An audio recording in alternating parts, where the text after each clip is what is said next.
नमस्कार। चलिए सुनते हैं मुंशी प्रेमचंद जी की लिखी कहानी गुल्ली डंडा। हमारे अंग्रेज दोस्त माने या ना माने, मैं तो यही कहूँगा कि गुल्ली डंडा सब खेलों का राजा है। अब भी कभी लड़कों को गुल्ली डंडा खेलते देखता हूँ तो जी लोट-पोट हो जाता है कि इनके साथ जाकर खेलने लगूं। ना लान की जरूरत, ना कोर्ट की, ना नेट की, ना थापी की। मजे से किसी पेड़ से एक टहनी काट ली, गुल्ली बना ली और दो आदमी भी आ जाएं तो खेल शुरू हो गया। विलायती खेलों में सबसे बड़ा ऐब है कि उसके सामान महंगे होते हैं। जब तक कम से कम 1 सैकड़ा ना खर्च कीजिए, खिलाड़ियों में शुमार ही नहीं हो पाता। यहाँ गुल्ली डंडा है, बिना हर्रे फिटकिरी के चोखा रंग देता है। पर हम अंग्रेजी चीजों के पीछे ऐसे दीवाने हो रहे हैं कि अपनी सभी चीजों से अरुचि हो गई। स्कूल में हर एक लड़कों से 3-4 रुपए सालाना केवल खेलने की फीस ली जाती है। किसी को यह नहीं सूझता कि भारतीय खेल खिलाएं जो बिना दाम कौड़ी के खेले जाते हैं। अंग्रेजी खेल उनके लिए हैं जिनके पास धन है। गरीब लड़कों के सिर क्यों या व्यसन मरते हो? ठीक है, गुल्ली से आंख फूट जाने का भय रहता है, तो क्या क्रिकेट से सिर फूट जाने, तिल्ली फट जाने, टांग टूट जाने का भय नहीं रहता? अगर हमारे माथे में गुल्ली का दाग आज तक बना हुआ है तो हमारे कई दोस्त ऐसे भी हैं जो थापी को बैसाखी में बदल बैठे। यह अपनी अपनी रुचि है। मुझे गुल्ली ही सब खेलों से अच्छी लगती है और बचपन की मीठी स्मृतियों में गुल्ली ही सबसे मीठी है। वो प्रातःकाल घर से निकल जाना, वो पेड़ पर चढ़कर टहनियाँ काटना और गुल्ली डंडे बनाना, वो उत्साह, वो खिलाड़ियों की जमघटे, वो पदना और पदाना, वह लड़ाई झगड़े, वह सरल स्वभाव जिसमें छूत अछूत अमीर गरीब का बिल्कुल भेदभाव न रहता था, जिसमें अमीराना चोचलों का प्रदर्शन न था, अभिमान की गुंजाइश ही न थी।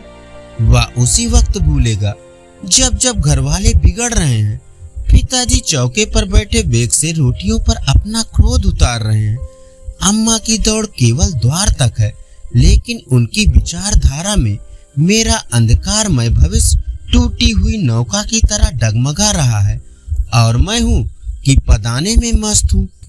न नहाने की सुधि है, न खाने की। गुल्ली है तो जरा सी, पर उसमें दुनिया भर की मिठाइयों की मिठास और तमाशों का आनंद भरा हुआ है। मेरे हमजोलियों में एक लड़का गया नाम का था, मुझसे 2-3 साल बड़ा होगा। दुबला, बंदरों की सी लंबी लंबी पतली पतली उंगलियां, बंदरों की सी चपलता, वही झल्लाहट। गुल्ली कैसी ही हो, पर इस तरह लपकता था जैसे छिपकली कीड़ों पर लपकती है। मालूम नहीं उसके माँ बाप थे या नहीं, कहाँ रहता था, क्या खाता था, पर था हमारे गुल्ली क्लब का चैंपियन। जिसकी तरफ वह आ जाए उसकी जीत निश्चित थी। हम सब उसे दूर से आते देख उसका दौड़कर स्वागत करते थे और अपना गोइया बना लेते थे। एक दिन मैं और गया, बस 2 ही लोग खेल रहे थे। वो पदा रहा था, मैं पद रहा था। मगर कुछ विचित्र बात है कि पदाने में हम दिन भर मस्त रह सकते हैं, पदना 1 मिनट का भी अखरता है। मैंने गला छुड़ाने के लिए सब चालें चली जो ऐसे अवसर पर शास्त्र विहित न होने पर भी क्षम्य है, लेकिन गया अपना दांव लिए बगैर मेरा पिंड न छोड़ता था। मैं घर की ओर भागा, अन्य विनय का कोई असर न हुआ था। गया ने मुझे दौड़ कर पकड़ लिया और डंडा तान कर बोला, मेरा दांव देकर जाओ। पद आया तो बड़े बहादुर बन के पदने के बेर क्यों भागे जाते हो? मैंने कहा, तुम दिन भर पदाओ तो मैं दिन भर पदता रहूं। हाँ, तुम्हें दिन भर पदना पड़ेगा। न खाने जाऊं न पीने जाऊं। हाँ, मेरा दांव दिए बिना कहीं नहीं जा सकते। क्या मैं तुम्हारा गुलाम हूँ? हाँ, मेरे गुलाम हो। मैं घर जाता हूँ, देखो मेरा क्या कर लेते हो। घर कैसे जाओगे? कोई दिल लगी है? दांव दिया है, दांव लेंगे। मैंने कहा, अच्छा, कल मैंने अमरूद खिलाया था, वो लौटा दो। उसने कहा, वो तो पेट में चला गया। मैंने कहा, निकालो पेट से। तुमने क्यों खाया मेरा अमरूद? उसने कहा, अमरूद तुमने दिया तब मैंने खाया, मैं तुमसे मांगने ना गया था। जब तक मेरा अमरूद ना दोगे मैं दांव ना दूंगा। मैं समझता था न्याय मेरी ओर है। आखिर मैंने किसी स्वार्थ से ही उसे अमरूद खिलाया होगा। कौन निस्वार्थ के किसी के साथ सलूक करता है? भिक्षा तक तो स्वार्थ के लिए देते हैं। जब गया ने अमरूद खाया तो फिर उसे मुझसे दांव लेने का क्या अधिकार है? रिश्वत देकर तो लोग खून पचा जाते हैं, या मेरा अमरूद यूं ही हजम कर जाएगा? अमरूद 5 पैसे वाले थे जो गया के बाप को भी नसीब ना होंगे। यह सरासर अन्याय था। गया ने मुझे अपनी ओर खींचते हुए कहा, मेरा दांव देकर जाओ। अमरूद समरूद मैं नहीं जानता। मुझे न्याय का बल था, वह अन्याय पर डटा हुआ था। मैं हाथ छुड़ाकर भागना चाहता था, वह मुझे जाने न देता। मैंने उसे गाली दी, उसने उससे कड़ी गाली दी मुझे, और गाली ही नहीं, एक चांटा जमा दिया। मैंने उसे दांत काट लिया, उसने मेरी पीठ पर डंडा जमा दिया। मैं रोने लगा। गया मेरे इस अस्त्र का मुकाबला ना कर सका। मैंने तुरंत आंसू पोंछ डाले, डंडे की चोट भूल गया और हंसता हुआ घर जा पहुंचा। मैं थानेदार का लड़का एक नीच जात के लौंडे के हाथों पिट कर आया। यह मुझे उस समय भी अपमानजनक मालूम हुआ, लेकिन घर में किसी से शिकायत ना की। उन्हीं दिनों पिताजी का वहां से तबादला हो गया। नई दुनिया देखने की खुशी में ऐसा फूला कि अपने हमझोलियों से बिछुड़ जाने का बिल्कुल दुख ना हुआ। पिताजी दुखी थे, वो बड़ी आमदनी की जगह थी। अम्मा भी दुखी थी, यहाँ सब चीज सस्ती थी और मोहल्ले की स्त्रियों से लगाव सा हो गया था। लेकिन मैं मारे खुशी के फूला ना समाता था। लड़कों से मैं डींगे उड़ा रहा था। वहाँ ऐसे घर थोड़े ही होते हैं। ऐसे ऐसे ऊंचे घर हैं कि आसमान से बातें करते हैं। वहाँ के अंग्रेजी स्कूल में कोई मास्टर लड़कों को पीटे तो उसे जेल हो जाए। मेरे मित्रों की फैली हुई आंखें और चकित मुद्रा बतला रही थी कि मुझसे उनकी निगाह में कितनी स्पर्धा हो रही थी। मानो कह रहे थे, तू भगवान हो भाई, जाओ, हमें तो इसी उजड़ ग्राम में जीना भी है और मरना भी। 20 साल गुजर गए। मैंने इंजीनियरिंग पास की और उसे जिले का दौरा करता हुआ उसी कस्बे में पहुंचा और डाक बंगले में ठहरा। उस स्थान को देखते ही इतनी मधुर बाल स्मृतियां हृदय में जाग उठी कि मैंने छड़ी उठाई और कस्बे की सैर करने निकला। आंखें किसी प्यासे पथिक की भांति बचपन के उन क्रीड़ा स्थलों को देखने के लिए व्याकुल हो रही थी। पर उस परिचित नाम के सिवा वहाँ और कुछ परिचित न था। जहाँ खंडहर था वहाँ पक्के मकान खड़े थे। जहाँ बरगद का पुराना पेड़ था वहाँ अब एक सुंदर बगीचा था। स्थान की काया पलट हो गई थी। अगर उसके नाम और स्थिति का ज्ञान न होता तो मैं उसे पहचान भी ना सकता। बचपन की संचित और अमर स्मृतियां बाहें खोले अपने उन पुराने मित्रों से गले मिलने को आधीर हो रही थी। मगर वह दुनिया बदल गई थी। ऐसा जी होता था कि उस धरती से लिपट कर रहूं और कहूं, तुम मुझे भूल गई, मैं तो अब भी तुम्हारा वही रूप देखना चाहता हूँ। सहसा एक खुली जगह में मैंने 2-3 लड़कों को गुल्ली डंडा खेलते देखा। एक क्षण के लिए मैं अपने को बिल्कुल भूल गया कि मैं एक ऊंचा अफसर हूँ। साहबी ठाठ में रौब और अधिकार के आवरण में जाकर एक लड़के से पूछा, क्यों बेटे, यहाँ कोई गया नाम का आदमी रहता है? एक लड़के ने गुल्ली डंडा समेटकर सहमे हुए स्वर में कहा, कौन गया? गया चमार? मैंने यूं ही कहा, हाँ वही। गया नाम का कोई आदमी है तो शायद वही हो। हाँ है तो जरा उसे बुला सकते हो? लड़का दौड़ता हुआ गया और एक क्षण में एक 5 हाथ के काले देव को साथ लिए आता दिखाई दिया। मैं दूर से ही पहचान गया।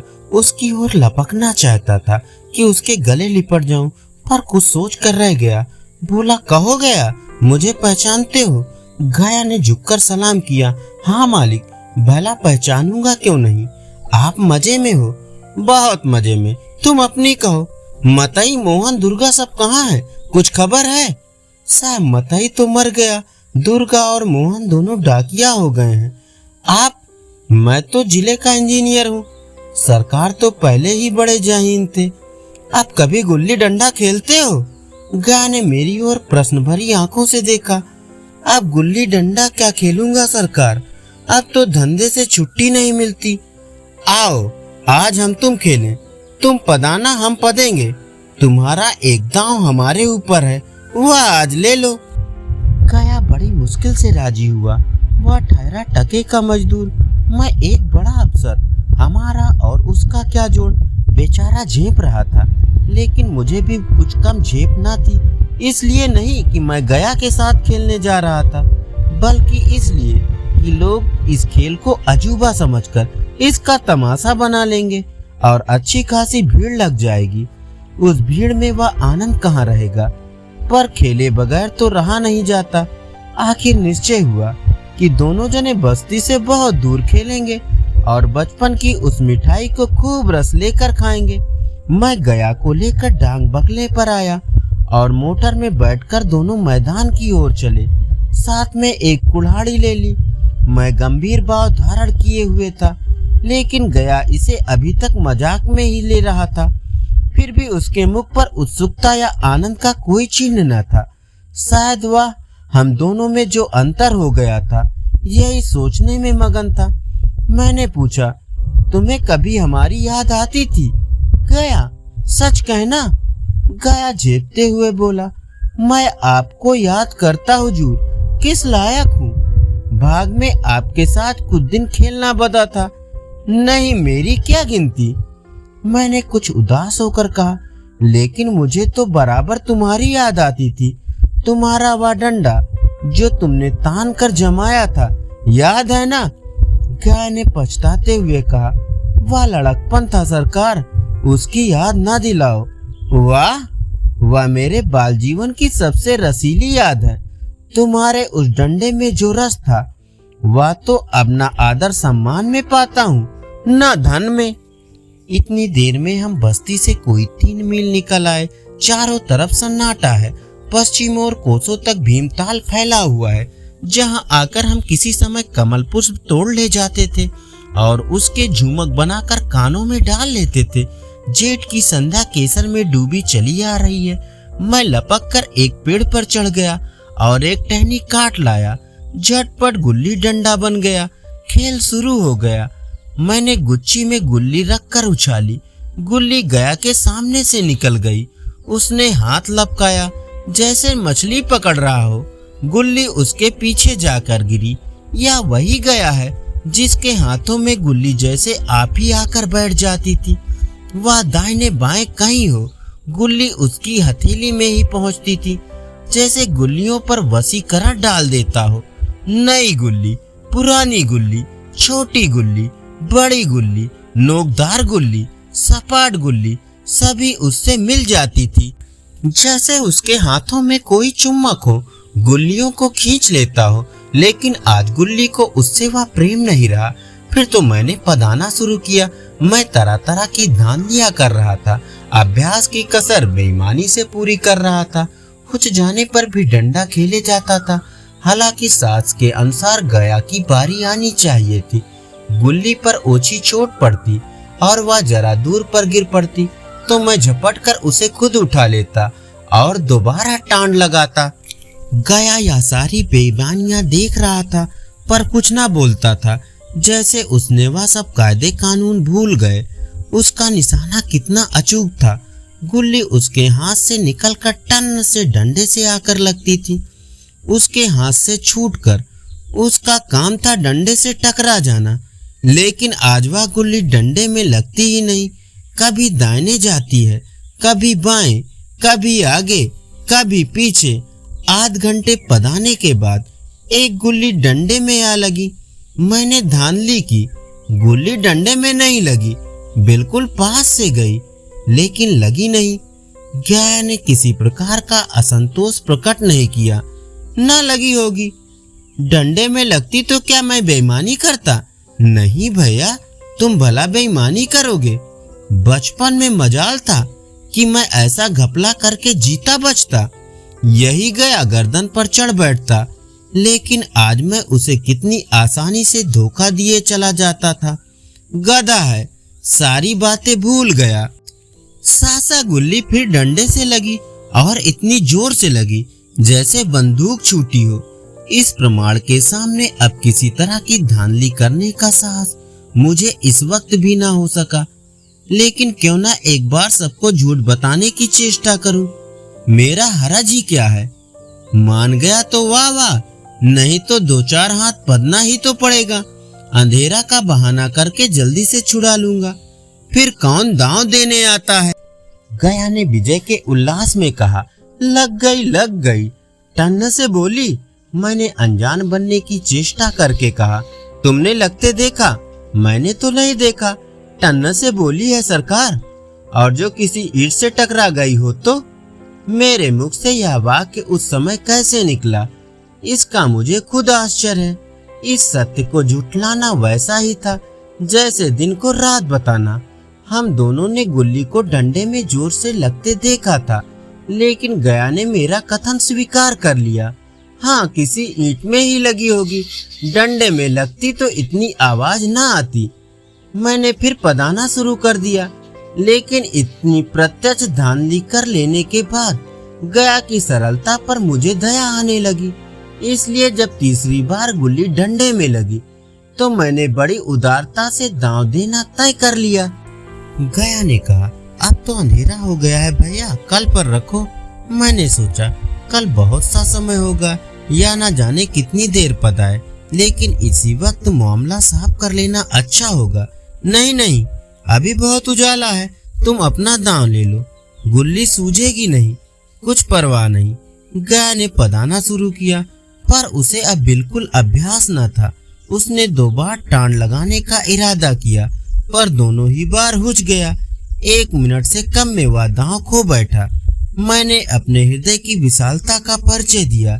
एक दांव और खेल लो, तुम तो पहले ही हाथ में पूछ गए। नहीं भैया, अब अंधेरा हो गया, तुम्हारा अभ्यास छूट गया, कभी खेलते नहीं। खेलने का समय कहाँ मिलता है भैया। हम दोनों मोटर पर जा बैठे और चिराग जलते जलते पड़ाव पर पहुंच गए। गया चलते चलते बोला, कल यहाँ गुल्ली डंडा होगा, सभी पुराने खिलाड़ी खेलेंगे, तुम भी आओगे? जब तुम्हें फुर्सत हो तभी खिलाड़ियों को बुलाऊं। मैंने शाम का समय दिया और दूसरे दिन मैच देखने गया। कोई 10-10 आदमियों की मंडली थी। कई मेरे लड़कपन के साथी निकले, अधिकांश युवक थे जिन्हें मैं पहचान न सका। खेल शुरू हुआ। मैं मोटर पर बैठा बैठा तमाशा देखने लगा। आज गया का खेल, उसका नैपुण्य देखकर मैं चकित हो गया। टाण लगाता तो गुल्ली आसमान से बातें करती। कल किसी वह झिझक, वह हिचकिचाहट, वह बेदिली आज ना थी। लड़कपन में जो बात थी आज उसने प्रौढ़ता प्राप्त कर ली थी। कहीं कल इसने मुझे इस तरह पदाया होता तो मैं जरूर रोने लगता। उसके डंडे की चोट खाकर गुल्ली 200 गज की खबर लाती थी।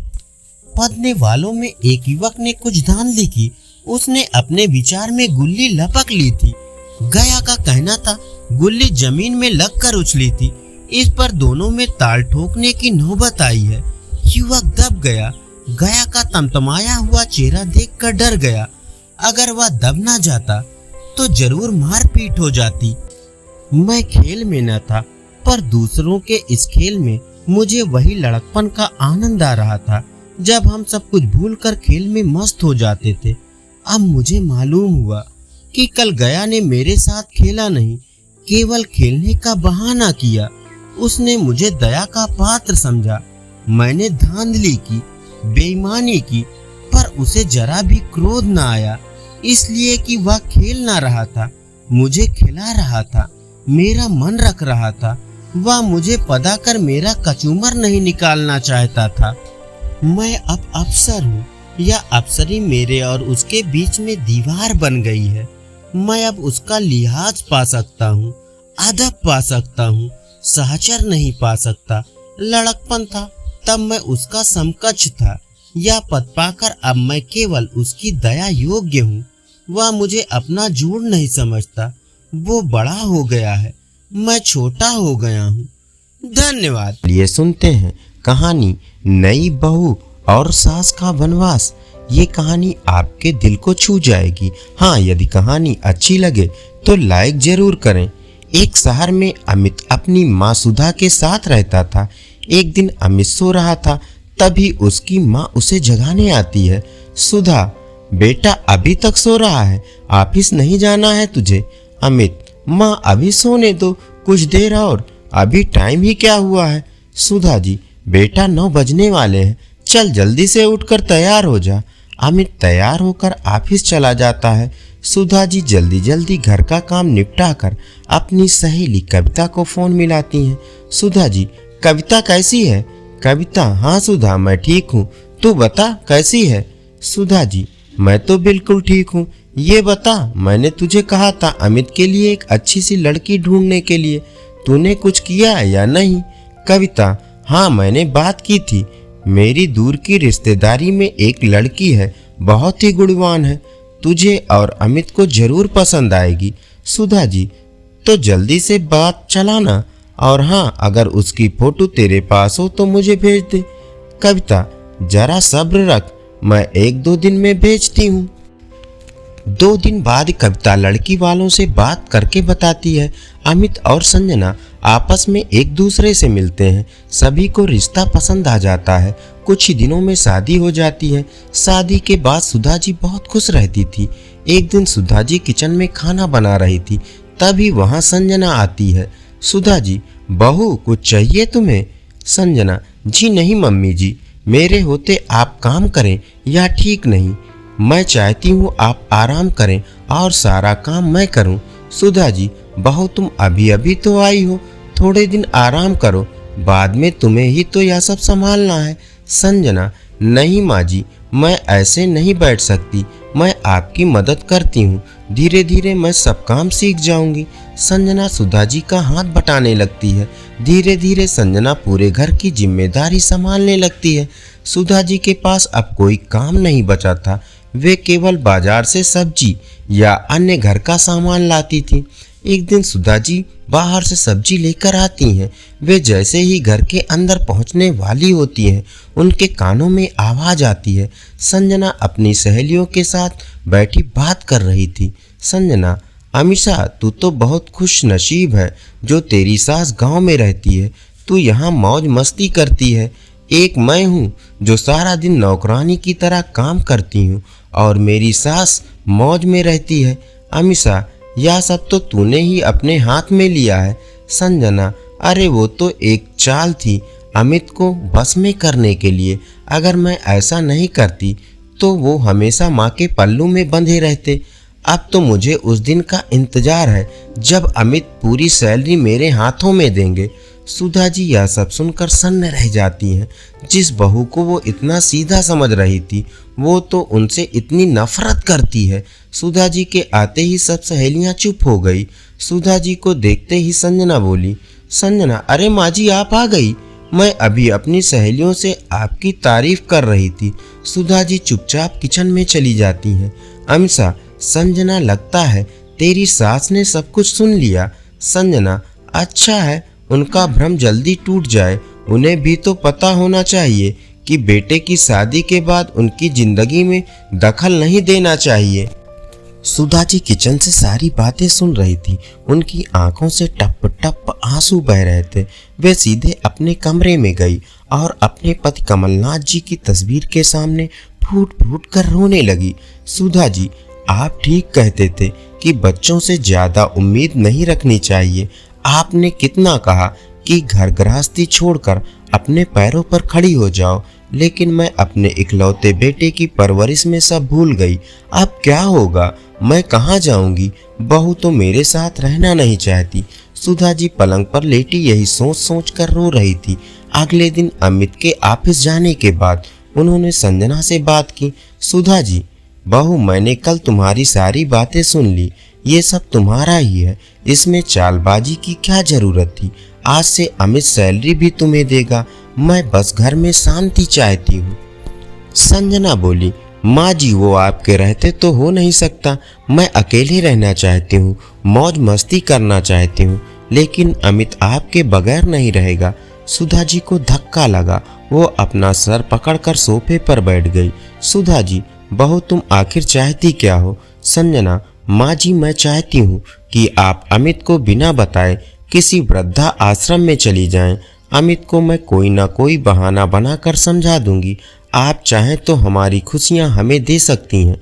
सुधा जी, लेकिन बेटी, मैंने तो कभी तुमसे लड़ाई तक नहीं की। संजना, मैं किसी के साथ एडजस्ट नहीं करना चाहती। आप कल ही चले जाइएगा। जो कुछ आपको ले जाना हो ले जा सकती हैं, लेकिन अगर आपने अमित को इस बारे में कुछ बताया तो अच्छा नहीं होगा। संजना जी जैसे जड़वत हो गई थी। जिस घर को उन्होंने और उनके पति ने बड़े प्यार से सजाया था, वो एक पल में पराया हो गया। उनकी आंखों से आंसू बह रहे थे। वे चुपचाप अपने कमरे में जाकर बिस्तर पर लेट गई। आज उनका मन कर रहा था कोई चमत्कार हो जाए और उनके प्राण इसी घर में निकल जाएं।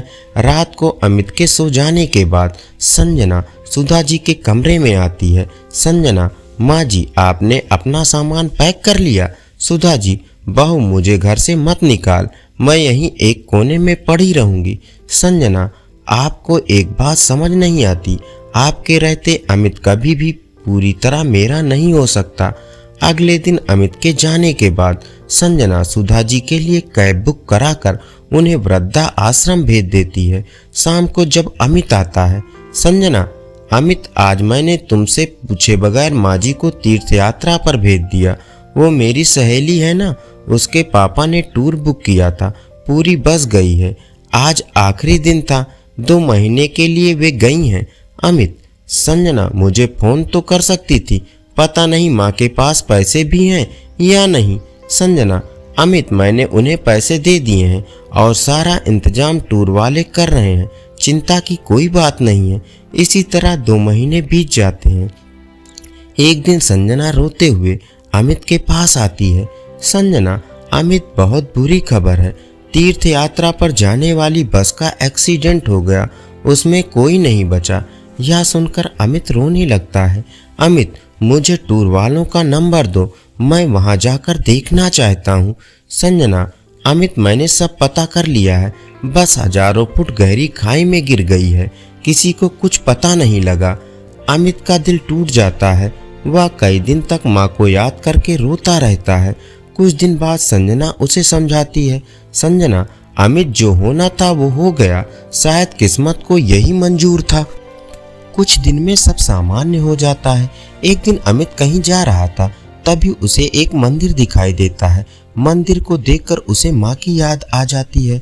हर छुट्टी के दिन माँ उसे इस मंदिर में भगवान का आशीर्वाद दिलाने लाती थी। यह सोचकर वह मंदिर में चला जाता है। जब वह बाहर निकलता है तो देखता है मंदिर के बाहर पीपल के पेड़ के नीचे कुछ भिखारी बैठे थे। अमित उन्हें पैसे देने लगता है।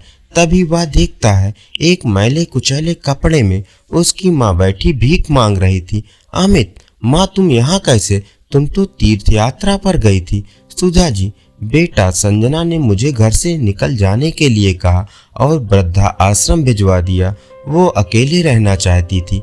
वृद्धा आश्रम में उन्हीं लोगों को रखते हैं जिनके घर वाले खर्चा देते हैं। संजना ने 1 महीने तो पैसे भिजवाए, उसके बाद पैसे भेजने बंद कर दिए। वृद्धा आश्रम वालों ने मुझे निकाल दिया, तब से यहीं रहती हूँ। कोई कुछ दे देता है तो खा लेती हूँ। तू कैसा है? अमित की आंखों से टप टप आंसू बह रहे थे। वो माँ को लेकर सीधा घर जाता है। सुधा जी को देखते ही संजना घबरा जाती है। अमित, संजना, तुम मेरी माँ को मरा बताकर झूठ बोला, अब तुम इस घर में 1 मिनट नहीं रह सकती। संजना, ये तो खुद ही यहाँ नहीं रहना चाहती थी। अमित, चुप रहो, कितना झूठ बोलोगी, चलो निकलो यहाँ से। सुधा जी, बेटा, बहू तो घर की लक्ष्मी होती है, इसे घर से मत निकाल। मेरा क्या है, मैं कहीं भी चली जाऊंगी, तुम दोनों सुखी से रहो। संजना, माँ जी, मुझे माफ कर दीजिए, मुझसे बहुत बड़ी भूल हो गई, मेरी यही सजा है कि मैं इस घर से चली जाऊं। सुधा जी, नहीं, मेरे होते या नहीं हो सकता। अमित, इसे माफ कर दे और खबरदार जो बहू को कभी घर से निकल जाने को कहा। संजना सुधा जी के पैरों पर गिर जाती है। धन्यवाद। चलिए सुनते हैं कहानी शहर की हवा। हाँ, यदि कहानी अच्छी लगे तो लाइक जरूर करें। नवीन को उसके पिता सुबह 4 बजे उठा रहे थे। बेटा उठ जा, खेत पर चलना है। नवीन को बहुत गुस्सा आ रहा था। उसने कहा, बाबूजी अभी जाकर क्या करेंगे? अभी तो दिन भी नहीं निकला, वहां क्या नजर आएगा? नवीन के पिता मोहनलाल जी ने कहा, बेटा यही सही समय है खेत में काम करने का, दोपहर को सो लेना। झुंझलाकर नवीन उठा और पिता के साथ खेत पर पहुंच गया। दोनों बाप बेटे अपने खेत पर काम करने में जुट गए। नवीन को खेत पर काम करना अच्छा नहीं लगता था। वह तो पढ़ लिख कर शहर जाना चाहता था, लेकिन मोहनलाल जी चाहते थे कि उनका बेटा खेती करे। शहर का जीवन उन्हें पसंद नहीं था। सूरज सर पर चढ़ाया था, तेज गर्मी से बुरा हाल था। दोनों बाप बेटे काम अधूरा छोड़कर घर की ओर चल देते हैं। अब शाम को 4 बजे दोबारा काम पर लौटेंगे। रास्ते में एक दुकान के बाहर मोहनलाल जी के पुराने दोस्त रोशन जी मिल गए। उन्हें देखते ही मोहनलाल ने कहा, रोशन यहाँ दुकान पर क्या कर रहा है? रोशन ने कहा, बस कुछ सामान लेने आया था। तू खेत से आ रहा है क्या? नवीन ने रोशन जी के पैर छुए तो वो बोले, लगता है बेटे को खेती सिखा रहा है। इसे यहीं गांव में रखने का विचार है क्या? अरे इसे पढ़ने दे, फिर शहर में अच्छी सी नौकरी लग जाएगी। यह सुनकर मोहनलाल जी ने कहा, अरे क्या रखा है शहर में? पैसों के पीछे पागल हैं लोग। वैसे तू सामान लेने क्यों आया है? आज क्या घर में दावत है? रोशन जी ने झेपते हुए कहा, वो कल कमल का फोन आया था, वो छुट्टी मनाने के लिए घर आ रहा है अपने बच्चों के साथ। मोहनलाल जी ने कहा, और तू लग गया मेहमान नवाजी करने में। तेरा बेटा छुट्टी पर पिकनिक मनाने आ रहा है। क्या फायदा, बच्चे मेहमानों की तरह आते हैं, हम उनका स्वागत करते रहते हैं, 2 दिन बाद वे चले जाते हैं। कभी तू भी गया है शहर उनके घर? रोशन ने शर्मिंदा होते हुए कहा, हाँ भाई, कह तो तू ठीक रहा है। जब से शहर गया है बस साल में 1-2 बार अपनी गाड़ी लेकर पिकनिक मनाने आ जाते हैं। 10 दिन पहले फोन कर देते हैं, हम पूरा घर सजाने में लग जाते हैं और 2 दिन बाद मेहमान की तरह चले जाते हैं। रही बात मेरे जाने की, तो उनके फ्लैट में हमारे लिए जगह ही नहीं है। नवीन को इन बातों से चिढ़ हो रही थी। वह बोला, क्या चाचा जी आप भी कमल भैया को बुरा बोल रहे हो? जानते हो कितनी बड़ी कंपनी में मैनेजर हैं। मैनेजर? अरे जो अपना घर मैनेज नहीं कर पाया, अपने माता पिता को बेसहारा छोड़ गया, वो कंपनी क्या मैनेज करेगा? पढ़ लिख कर पैसों के पीछे अपने परिवार को छोड़ देना कहाँ की समझदारी है? मोहनलाल जी ने उसकी बात काटते हुए कहा। नवीन को उनकी बात बुरी लग रही थी। इधर रोशन जी शर्म से पानी पानी हो रहे थे। वो बोले, अब जैसा भी है ठीक है, अच्छा मैं चलता हूँ। उनके जाने के बाद दोनों बाप बेटे घर आ जाते हैं। नवीन और उसके पिता के विचारों में कोई मेल नहीं रह गया था। माँ जी ने नाश्ता बनाया। दोनों नहा धोकर नाश्ता करने बैठे ही थे, तभी बाहर गाड़ी की आवाज सुनकर दोनों बाहर निकल आए। नई चमचमाती गाड़ी में कमल अपनी पत्नी और बच्चों के साथ रोशन जी के घर की ओर जा रहा था। नवीन बोला, देखा इसे कहते हैं तरक्की, कितनी बड़ी गाड़ी है। मैं अभी कमल भैया से मिलकर आता हूँ। मोहनलाल जी ने कहा, अरे नाश्ता तो करता जा। लेकिन नवीन उनकी बात सुने बगैर रोशन जी के घर की ओर चल दिया। मोहनलाल जी ने कहा, बिमला सुन, तेरे बेटे पर शहर का रंग चढ़ रहा है, यह भी एक दिन हमें छोड़कर भाग जाएगा। बिमला जी ने कहा, कहाँ जरा से बच्चे के पीछे पड़ गए, अभी तो वो 8वीं में ही पढ़ रहा है। मोहनलाल जी बाहर पेड़ के नीचे खाट बिछाकर आराम करने लगे। बिमला जी अपने काम में लग गई। इधर नवीन कमल भैया से मिलकर आया। वह बहुत खुश था। कमल भैया ने उससे कहा, नवीन तू पढ़ लिख कर शहर आ जा, मैं तुझे कहीं ना कहीं फिट कर दूंगा। यहाँ गांव में क्या रखा है। नवीन भी बड़ी गाड़ी और शहर में अच्छी नौकरी के सपने देखने लगा। 2 दिन बाद कमल तो चला गया, लेकिन नवीन के मन के तार झकझोर गया। वह अब खेत पर नहीं जाता था, बस पढ़ाई में मन लगा रहा था। उसे जल्द से जल्द शहर जो जाना था। इधर उसके पिता मोहनलाल जी नवीन को लेकर चिंता में रहने लगे थे। इसी तरह समय बीत रहा था। कुछ सालों बाद नवीन की ग्रेजुएशन पूरी हो गई। अब वह बस शहर जाना चाहता था। वो रोशन जी के घर गया और बोला, चाचा जी मुझे नवीन भैया का नंबर दे दो, उनसे बात करनी है। वो मेरी नौकरी लगवाने की बात कर रहे थे। रोशन जी बहुत बीमार थे। उन्होंने कहा, बेटा जानता है तेरे पिताजी ठीक कह रहे थे, मैं पिछले 1 साल से बीमार हूँ। कई बार बेटे को फोन कर चुका हूँ, लेकिन एक बार भी मुझसे मिलने नहीं आया। उसके पास मेरे लिए टाइम ही नहीं है। लेकिन नवीन को कुछ समझ नहीं आ रहा है। वह बोला, कोई बात नहीं चाचा जी, मैं कमल भैया से बात करता हूँ, वो जरूर आएंगे और फिर मैं भी उनके साथ चला जाऊंगा। नवीन ने नंबर लेकर फोन किया। दूसरी तरफ से कमल ने फोन उठाया। कौन? भैया मैं नवीन बोल रहा हूँ, आपके गांव से। वो आपने नौकरी के लिए कहा था। कमल ने कहा, मेरा उस गांव से और गंवार लोगों से कोई मतलब नहीं है। मैं अगले महीने कनाडा जा रहा हूँ। मेरे पिता ने फोन कर करके मेरा दिमाग खराब कर दिया है। अब पूरे गांव में नंबर बांट रहे हैं, आज के बाद फोन मत करना। यह कहकर कमल ने फोन काट दिया। नवीन को बहुत बड़ा झटका लगा। उसके तो सारे सपने टूट गए। वह उदास होकर अपने घर आया। मोहनलाल जी ने कहा, क्या हुआ, हो गई कमल से बात? नवीन ने सारी बात बता दी।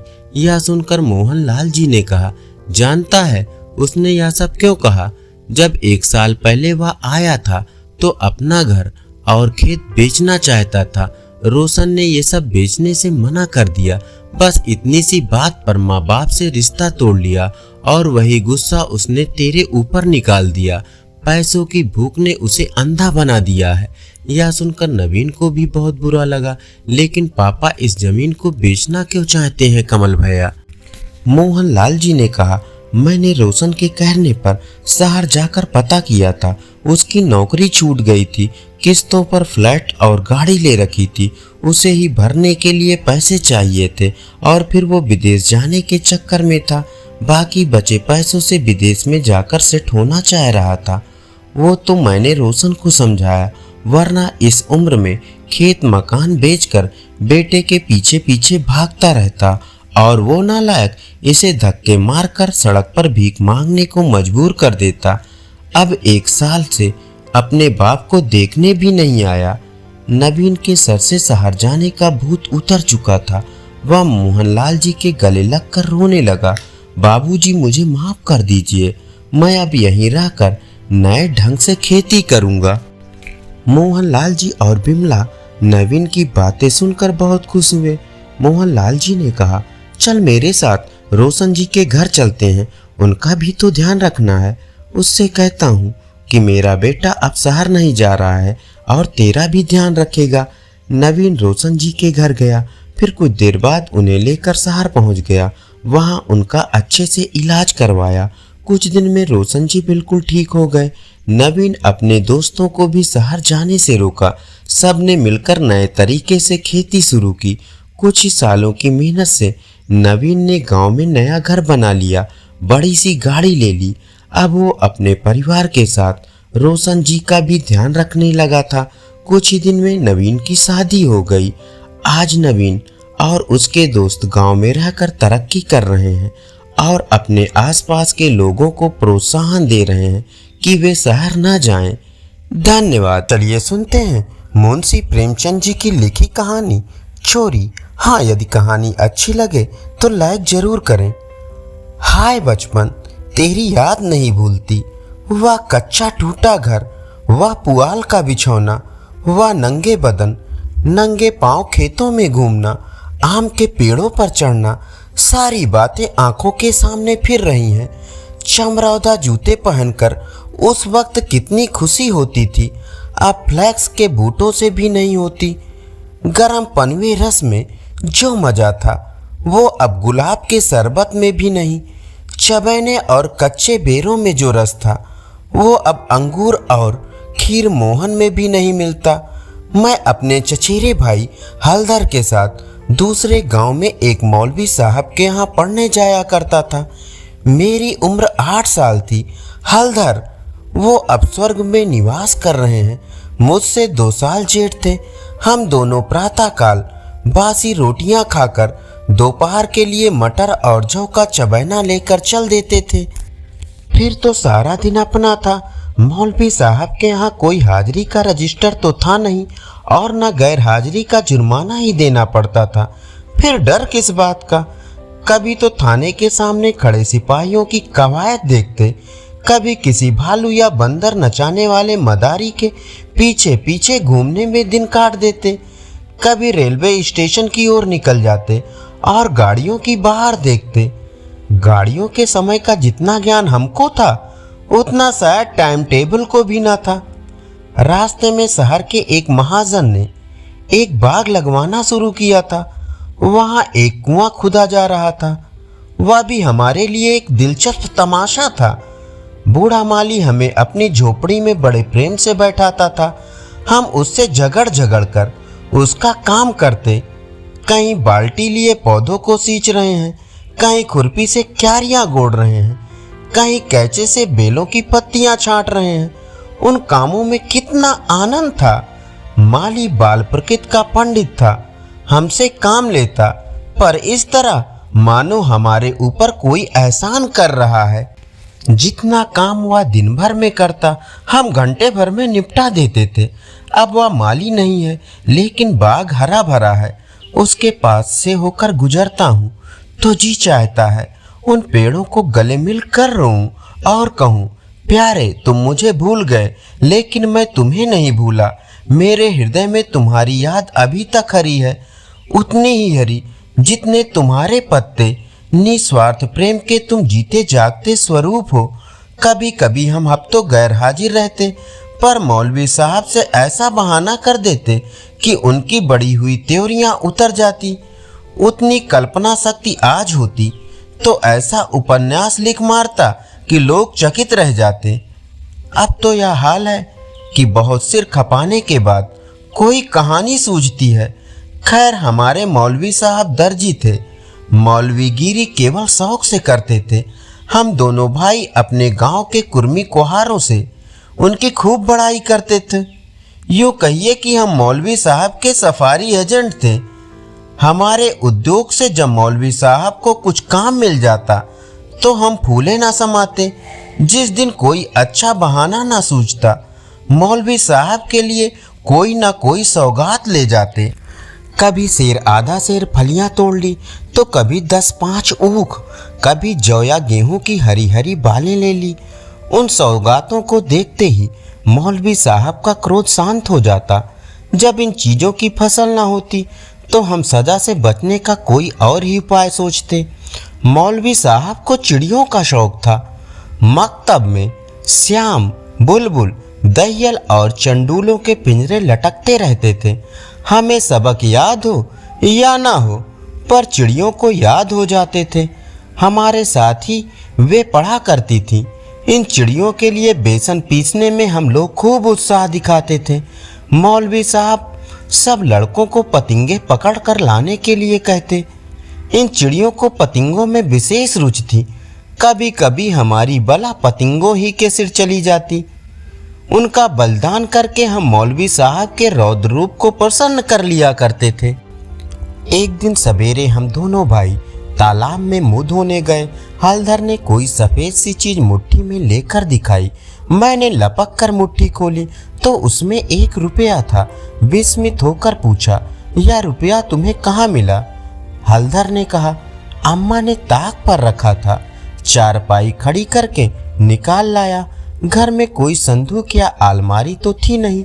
रुपए पैसे एक ऊंचे ताक पर रख दिए जाते थे। एक दिन पहले चचा जी ने सन बेचा था, उसी के रुपए जमींदार को देने के लिए रखे हुए थे। हलधर को न जाने कहाँ से पता लग गया।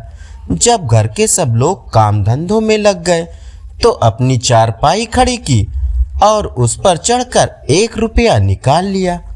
उस वक्त तक हमने कभी रुपया छुआ तक न था। वह रुपया देखकर आनंद और भय की जो तरंगे दिल में उठी थी, वे अभी तक याद हैं। हमारे लिए रुपया एक अलभ्य वस्तु थी। मौलवी साहब को हमारे यहाँ से सिर्फ 12 आने मिला करते थे। महीने के अंत में चचा जी खुद जाकर पैसे दे आते थे। भला कौन हमारे गर्व का अनुमान कर सकता है, लेकिन मार का भय आनंद में विघ्न डाल रहा था। रुपए अनगिनत तो थे नहीं, चोरी खुल जाना मानी हुई बात थी। चचा जी के क्रोध का भी मुझे तो नहीं, हलधर को प्रत्यक्ष अनुभव हो चुका था। यूं उनसे ज्यादा सीधा साधा आदमी दुनिया में न था। चाचा ने उनकी रक्षा का भार सिर पर न रख लिया होता तो कोई बनिया उन्हें बाजार में बेच सकता था, पर जब क्रोध आ जाता तो फिर उन्हें कुछ न सूझता। और तो और चची भी उनके क्रोध का सामना करने से डरती थी। हम दोनों ने कई मिनट तक इन्हीं बातों पर विचार किया और आखिर यही निश्चय हुआ कि आई हुई लक्ष्मी को न जाने देना चाहिए। एक तो हमारे ऊपर संदेह होगा ही नहीं, अगर हुआ भी तो हम साफ इनकार कर जाएंगे, कहेंगे हम रुपया लेकर क्या करते। थोड़ा सा विचार करते तो यह निश्चय पलट जाता और वह बीभत्स लीला ना होती जो आगे चलकर हुई। पर उस समय हमारे शांति से विचार करने की क्षमता ही न थी। मुंह हाथ धोकर हम दोनों घर आए और डरते डरते अंदर कदम रखा। अगर कहीं इस वक्त तलाशी की नौबत आई तो फिर भगवान ही मालिक है।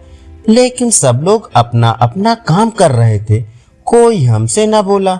हमने नाश्ता भी न किया, चबैना भी न लिया, किताब बगल में दबाई और मदरसे का रास्ता लिया। बरसात के दिन थे, आकाश पर बादल छाए हुए थे। हम दोनों खुश खुश मकतब चले जा रहे थे। आज काउंसिल की मिनिस्ट्री पाकर भी शायद उतना आनंद ना होता। हजारों मंसूबे बांधते थे, हजारों हवाई किले बनाते थे।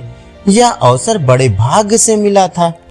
जीवन में फिर शायद ही वह अवसर मिले, इसलिए रुपए को इस तरह खर्च करना चाहते थे कि ज्यादा से ज्यादा दिनों तक चल सके। यद्यपि उन दिनों 5 आने सेर बहुत अच्छी मिठाई मिलती थी और शायद आधा सेर मिठाई में हम दोनों अफर जाते, लेकिन यह ख्याल हुआ कि मिठाई खाएंगे तो रुपया आज ही गायब हो जाएगा। कोई सस्ती चीज खानी चाहिए जिसमें मजा भी आए, पेट भी भरे और पैसे भी कम खर्च हो।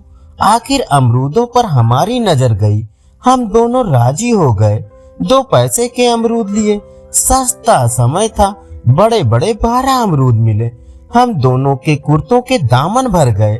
जब हलधर ने खटकिन के हाथ में रुपया रखा तो उसने संदेह से देखकर पूछा, रुपया कहाँ पाया लाला, चुरा तो नहीं लाए? जवाब हमारे पास तैयार था। ज्यादा नहीं तो 2-3 किताबें पढ़ ही चुके थे, विद्या का कुछ कुछ असर हो चला था। मैंने झट से कहा, मौलवी साहब की फीस देनी है। घर में पैसे न थे तो चाचा जी ने रुपया दे दिया। इस जवाब ने खटकिन का संदेह दूर कर दिया। हम दोनों ने एक पुलिया पर बैठकर खूब अमरूद खाए, मगर अब 15.5 आने पैसे कहाँ ले जाएं? 1 रुपया छिपा लेना तो इतना मुश्किल काम न था। पैसों का ढेर कहाँ छिपता? न कमर में इतनी जगह थी और न जेब में इतनी गुंजाइश। उन्हें अपने पास रखना चोरी का ढिंढोरा पीटना था। कुछ सोचने के बाद यह निश्चय किया कि 12 आने तो मौलवी साहब को दे दिए जाएं, से 3.5 आने की मिठाई उड़े। यह फैसला करके हम लोग मकतब पहुंचे। आज कई दिन के बाद गए थे। मौलवी साहब ने बिगड़ कर पूछा, इतने दिन कहाँ रहे? मैंने कहा, मौलवी साहब घर में गमी हो गई थी। या कहते कहते 12 आने उनके सामने रख दिए। फिर क्या पूछना था? पैसे देखते ही मौलवी साहब की बाँछें खिल गई। महीना खत्म होने में अभी कई दिन बाकी थे। साधारणतः महीना चढ़ जाने और बार बार तकादे करने के बाद कहीं पैसे मिलते थे। अब की इतनी जल्दी पैसे पाकर उनका खुश होना कोई अस्वाभाविक बात न थी। हमने अन लड़कों की ओर सवग्र नेत्रों से देखा, मानो कह रहे हो, एक तुम हो कि मांगने पर भी पैसे नहीं देते, एक हम हैं कि पेशगी देते हैं। हम अभी सबक पढ़ ही रहे थे कि मालूम हुआ आज तालाब का मेला है, दोपहर में छुट्टी हो जाएगी। मौलवी साहब मेले में बुलबुल लड़ाने जाएंगे। यह खबर सुनते ही हमारी खुशी का ठिकाना ना रहा। 12 आने तो बैंक में जमा ही कर चुके थे। 3.5 आने में मेला देखने की ठहरी। खूब बहार रहेगी, मजे से रेवड़ियां खाएंगे, गोल गप्पे उड़ाएंगे, झूले पर चढ़ेंगे और शाम को घर पहुंचेंगे। लेकिन मौलवी साहब ने एक कड़ी शर्त यह लगा दी थी कि सब लड़के छुट्टी के पहले अपना अपना सबक सुना दें। जो सबक ना सुना सकेगा उसे छुट्टी ना मिलेगी। नतीजा यह हुआ कि मुझे तो छुट्टी मिल गई, पर हलधर कैद कर लिए गए और कई लड़कों ने भी सबक सुना दिए थे। वे सभी मेला देखने चल पड़े, मैं भी उनके साथ हो लिया। पैसे मेरे ही पास थे, इसलिए मैंने हलधर को साथ लेने का इंतजार ना किया। तय हो गया था कि वह छुट्टी पाते ही मेले में आ जाएगा और दोनों साथ साथ मेला देखेंगे। मैंने वचन दिया था कि जब तक वह न आएगा एक पैसा भी खर्च ना करूंगा, लेकिन क्या मालूम था कि दुर्भाग्य कुछ और ही लीला रच रहा है। मुझे मेला पहुंचे 1 घंटे से ज्यादा गुजर गया, पर हलधर का कहीं पता नहीं था। क्या अभी तक मौलवी साहब ने छुट्टी नहीं दी या रास्ता भूल गए? आंखें फाड़ फाड़ कर सड़क की ओर देखता था। अकेले मेला देखने में जी भी ना लगता था। यह संशय भी हो रहा था कि कहीं चोरी खुल तो नहीं गई और चचा जी हलधर को पकड़कर घर तो नहीं ले गए। आखिर जब शाम हो गई तो मैंने कुछ रेवड़ियां खाई और हलधर के हिस्से के पैसे जेब में रखकर धीरे धीरे घर चला। रास्ते में ख्याल आया मकतब होता चलूं, शायद हलधर अभी वहीं हो, मगर वहां सन्नाटा था। हाँ, एक लड़का खेलता हुआ मिला। उसने मुझे देखते ही जोर से कहा मारा और बोला, बच्चा घर जाओ। कैसे मार पड़ती है, तुम्हारे चचा आए थे, हलधर को मारते मारते ले गए हैं। अजी ऐसा तान कर घूंसा मारा कि मियाँ हलधर मुंह के बल गिर पड़े। यहाँ से घसीटते ले गए हैं। तुमने मौलवी साहब की तनख्वाह दे दी थी ना, वह भी ले ली। अभी कोई बहाना सोच लो, नहीं तो बेभाव की पड़ेगी। मेरी सिट्टी पिट्टी भूल गई, बदन का लहू सूख गया। वही हुआ जिसका मुझे शक हो रहा था। पैर मन मन भर के हो गए। घर की ओर एक एक कदम चलना मुश्किल हो गया। देवी देवताओं के जितने नाम याद थे सभी की मानता मानी। किसी को लड्डू, किसी को पेड़े, किसी को बतासे। गांव के पास पहुंचा तो गांव के डीह का सुमरन किया, क्योंकि अपने हलके में डीह की इच्छा सर्वप्रधान होती है। यह सब कुछ किया, लेकिन ज्यों-ज्यों घर निकट आता दिल की धड़कन बढ़ती जाती थी। घटाएं उमड़ कर आती थी। मालूम होता था आसमान फटकर गिरना चाह रहा है। देखता था लोग अपने अपने काम छोड़ छोड़कर भागे जा रहे हैं। गोरू भी पूंछ उठाए घर की ओर उछलते कूदते चले जा रहे हैं। चिड़िया अपने घोंसलों की ओर उड़ती चली आती थी, लेकिन मैं उसी मंदगति से चला जाता था मानो पैर में शक्ति नहीं। जी चाहता था जोर का बुखार चढ़ाए या कहीं चोट लग जाए, लेकिन कहने से धोबी गधे पर नहीं चढ़ता, बुलाने से मौत नहीं आती। बीमारी का तो कहना ही क्या। कुछ ना हुआ और धीरे धीरे चलने पर भी घर सामने आ ही गया। अब क्या हो। हमारे द्वार पर इमली का एक घना वृक्ष था।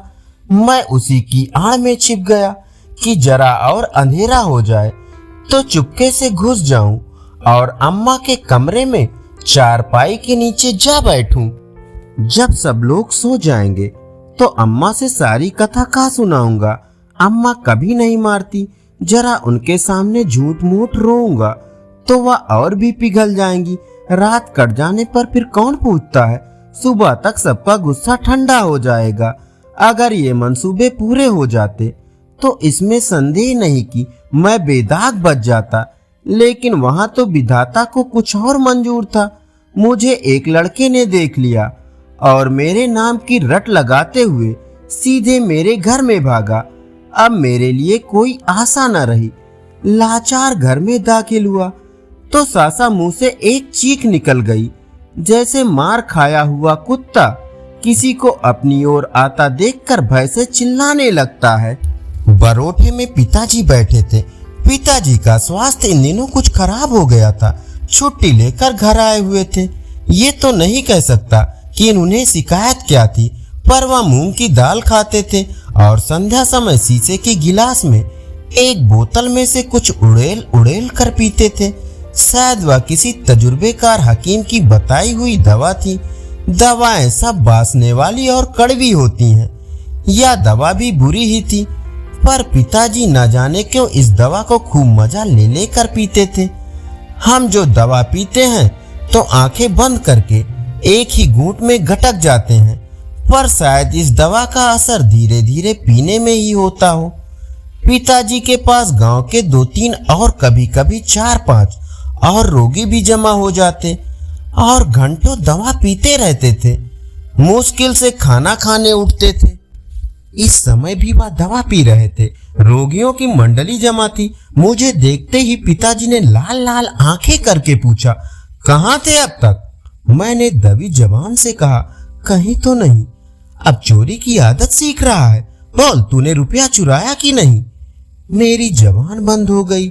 सामने नंगी तलवार नाच रही थी। शब्द भी निकालते हुए डरता था। पिताजी ने जोर से डांट कर पूछा, बोलता क्यों नहीं? तूने रुपया चुराया कि नहीं? मैंने जान पर खेल कर कहा। मैंने कहा, मुंह से पूरी बात भी ना निकल पाई थी कि पिताजी विकराल रूप धारण किए, दांत पीसते झपट कर उठे और हाथ उठाए मेरी ओर चले। मैं जोर से चिल्लाकर रोने लगा। ऐसा चिल्लाया कि पिताजी भी सहम गए। उनका हाथ उठा ही रह गया। शायद समझे कि जब अभी से इसका यह हाल है, तब तमाचा पड़ जाने पर कहीं इसकी जान ही न निकल जाए। मैंने जो देखा कि मेरी हिकमत काम कर गई, तो और भी गला फाड़ फाड़ कर रोने लगा।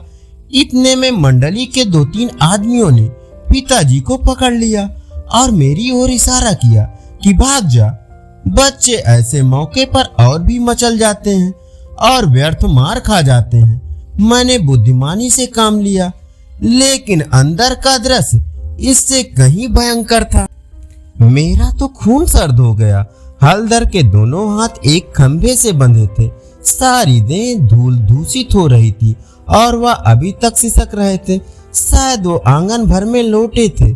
ऐसा मालूम हुआ कि सारा आंगन उनके आंसुओं से भर गया है। चची हलधर को डांट रही थी और अम्मा बैठी मसाला पीस रही थी। सबसे पहले मुझ पर चची की निगाह पड़ी। बोली, लो वह भी आ गया। क्यों रे, रुपया तूने चुराया था कि इसने? मैंने निशंक होकर कहा, हलधर ने। अम्मा बोली, अगर उसी ने चुराया था तो तूने घर आकर किसी से कहा क्यों नहीं? अब झूठ बोले बगैर बचना मुश्किल था। मैं तो समझता हूँ कि जब आदमी को जान का खतरा हो तो झूठ बोलना क्षम्य है। हलधर मार खाने के आदी थे। 2-4 घूंसे और पड़ने से उनका कुछ ना बिगड़ सकता था। मैंने मार कभी ना खाई थी। मेरा तो 2 ही 4 घूंसों में काम तमाम हो जाता। फिर हलधर ने भी तो अपने को बचाने के लिए मुझे फंसाने की चेष्टा की थी। नहीं तो चची मुझसे यह क्यों पूछती, रुपया तूने चुराया है या हलधर ने? किसी भी सिद्धांत से मेरा झूठ बोलना इस समय सही नहीं तो क्षम्य जरूर था। मैंने छूटते ही कहा, हलधर कहते थे किसी से बताया तो मार ही डालूंगा। अम्मा ने कहा, देखा वही बात निकली ना। मैं तो कहती थी कि बच्चा की ऐसी आदत नहीं, पैसा तो वो हाथ से छूता ही नहीं, लेकिन सब लोग मुझी को उल्लू बनाने लगे। हलधर, मैंने तुमसे कब कहा था कि बताओगे तो मारूंगा?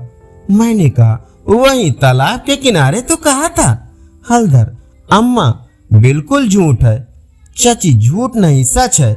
झूठा तो तू है और तो सारा संसार सच्चा है। तेरा नाम निकल गया है ना।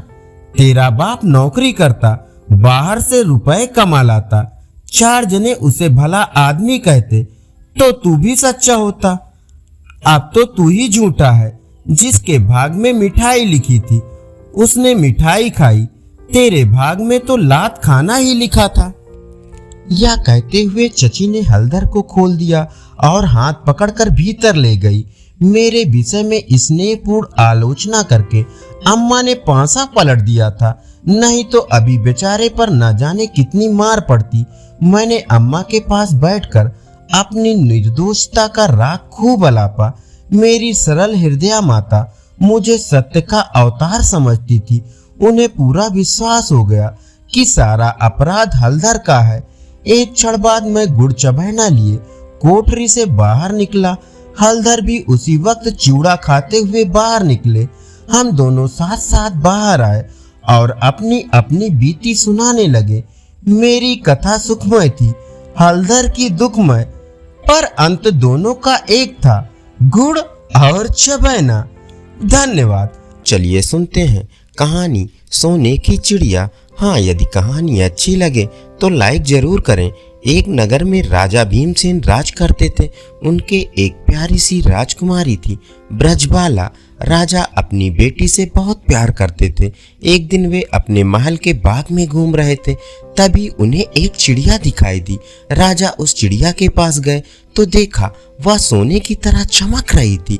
राजा, अरे यह कैसी चिड़िया है? मैंने तो ऐसी चिड़िया पहले कभी नहीं देखी। चिड़िया, राजा मैं सोने की चिड़िया हूँ। यह सुनकर राजा सोच में पड़ गए कि सोने की चिड़िया इंसानों की आवाज में बात कर रही है।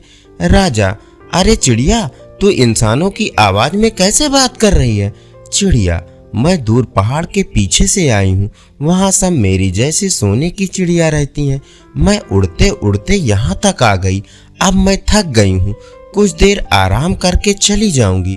राजा, रुको चिड़िया, क्या तुम मेरे महल में रह सकती हो? मेरी बेटी तुम्हें देखकर बहुत खुश हो जाएगी।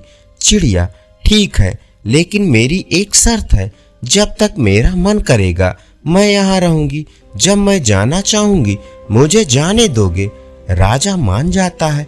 वह अपनी अंगुली पर बैठाकर उस सोने की चिड़िया को अपनी बेटी ब्रजबाला को देता है। ब्रजबाला उसे देखकर बहुत खुश होती है। ब्रजबाला उस चिड़िया को बहुत प्यार से रखने लगती है। दोनों बहुत देर तक बात करती रहती हैं। इसी तरह कुछ दिन बीत गए। एक दिन चिड़िया रो रही थी। ब्रजबाला, क्या हुआ चिड़िया रानी, तुम रो क्यों रही हो? चिड़िया, मुझे अपने घर वालों की याद आ रही है, अब मैं जाना चाहती हूँ। यह सुनकर ब्रजबाला अपने पिता के पास गई, उसे सारी बात बताई। ब्रजबाला, पिताजी इसे रोक लो, मैं इसके बिना नहीं रह सकती। राजा अपनी बेटी की बातों में आ गया।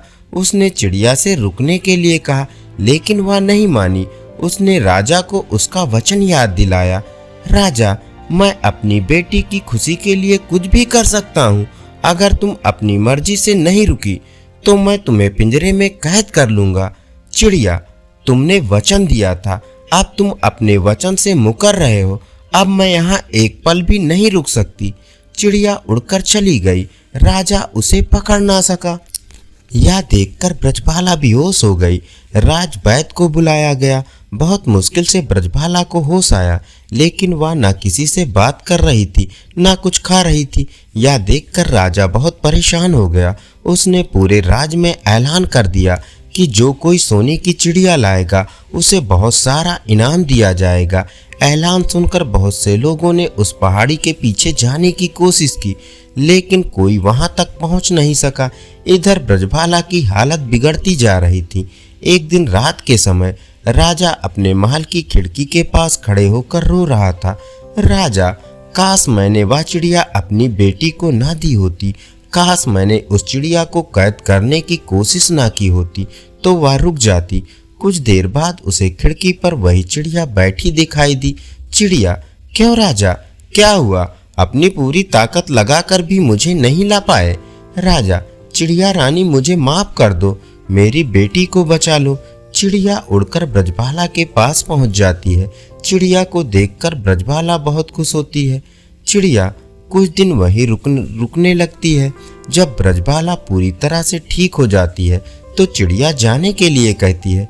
चिड़िया, ब्रजबाला मुझे जाने दो, मेरा परिवार मेरा इंतजार कर रहा होगा। जब तुम मुझे याद करोगी मैं आ जाऊंगी। ब्रजबाला मान जाती है। राजा, तुम्हारा उपकार मैं कभी नहीं भूल सकता। चिड़िया, एक बात याद रखना, कभी भी किसी को छोटा नहीं समझना। यह कहकर चिड़िया उड़ जाती है। इसके बाद जब भी ब्रजबाला उसे याद करती है वह आ जाती है। धन्यवाद। अभी आप सुन रहे थे कहानी सोने की चिड़िया। हाँ, यदि कहानी अच्छी लगी हो तो लाइक जरूर करें। धन्यवाद।